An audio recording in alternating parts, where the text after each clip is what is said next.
Hello friends, అందరికీ వందనాలు. ఈరోజు 'ఏమైనా చేయగలవు' అన్నటువంటి పాట గురించి నేను మీతో నా అభిప్రాయాన్ని పంచుకోవాలనుకుంటున్నాను. గనక కొద్ది నిమిషాలు మీ అందరూ కూడా వినగలరని కోరుతున్నాను ప్రియులారా. ఈ పాటను దానియేలు గారు రాయడం జరిగింది.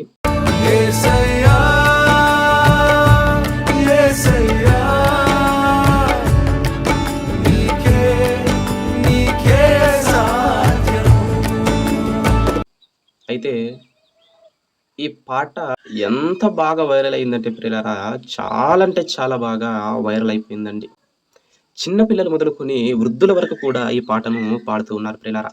అయితే ఈ పాట విషయంలో అనేక మంది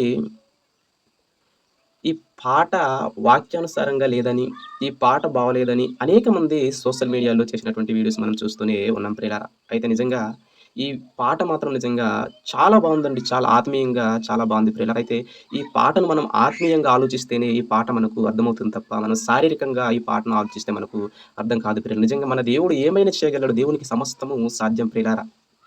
దేవునికి సమస్తము సాధ్యం. దేవుడు ఏమైనా చేయగలడు. ఆయన మనల్ని స్థిరపరచగలడు, బలపరచగలడు ప్రియులారా మన దేవుడు. అంత గొప్ప దేవుడు మన దేవుడు. ఈ పాటను ఒకసారి ఆత్మీయంగా ఆలోచించండి ప్రియులు. చాలా బావుందండి. చాలా అంటే చాలా బావుంది ప్రియులు. ఈ పాటైతే నాకు చాలా నచ్చింది. ఈ పాట నేను సుమారుగా ఆరాధనలో 4, 5 సార్లు నేను పాడడం జరిగింది.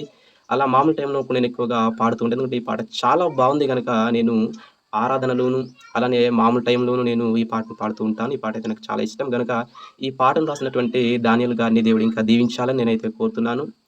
దానియేలు గారికి నేను తన సహోదరుడిగా తెలియపరచాల్సింది ఏమిటంటే, ఈ పాటలో ఏ మాత్రమైనా గానీ, ఎట్టి పరిస్థితుల్లో అయినా గానీ, ఏ విధంగా అయినా గానీ మీకు ఎటువంటి బ్యాడ్ కామెంట్స్ వచ్చినా కూడా మీరు చింతించవద్దు. ఈ పాట మాత్రం చాలా బావుంది. మీరింకా ఇలాంటి పాటలు రాయాలని, దేవుడు మీ చేత ఇలాంటి అనేక పాటలు రాయించాలని ప్రభు పేరిట కోరుకుంటున్నాను.